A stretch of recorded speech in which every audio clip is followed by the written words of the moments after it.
Sono arrivati all'alba con i pullman, partenza da Reggio Calabria, arrivo a Marghera, destinazione tutto il Veneto. Ormai l'emergenza profughi sta diventando ordinaria amministrazione nonostante sia stato ribadito più volte che di posto non ce n'è più. 180 migranti, parte di un contingente complessivo di 440 destinati al Veneto sulla base della ripartizione fra le regioni. Calcolo del Ministero dell'Interno, ordine da Roma, diramato alla prefettura che coordina l'emergenza, quella di Venezia. Ed è proprio a Venezia ad accollarsi il maggior numero di nuovi arrivati, 45, seguono Padova, 41, Vicenza, 30, Treviso, 22, Verona, 19, Rovigo, 16 e Belluno, 7. Ne mancano ancora 260. La stessa prefettura dirama un comunicato nel quale ammette che la loro sistemazione sarà problematica, perché le ipotesi delle caserme, mesi fa ribattezzate hub, sono finite prima ancora di cominciare.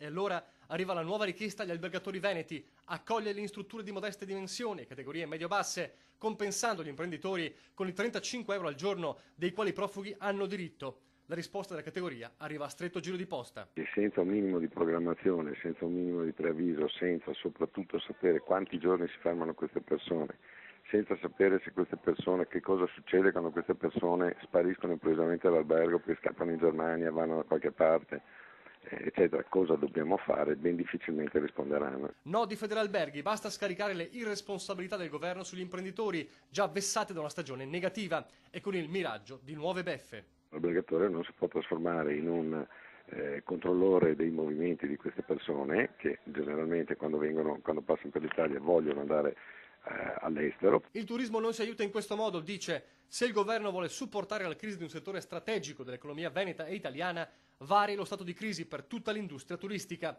Da Palazzo Balbi dunque si rilancia l'ipotesi dello stato di calamità per il turismo, ma gli albergatori veneziani e veneti sono critici con tutti, regione compresa, oltre che con Roma e con la prefettura, perché, dicono, l'ipotesi delle caserme dismesse per accogliere i migranti si poteva attuare, ma non c'è stata la volontà. Se avessero impegnato questi 4 mesi, anziché a fare altre cose evidentemente, a allestire questi campi, saremmo in grado di accogliere 55.000 volte il numero di profughi che difficilmente riusciamo a assorbire nelle strutture private. Insomma.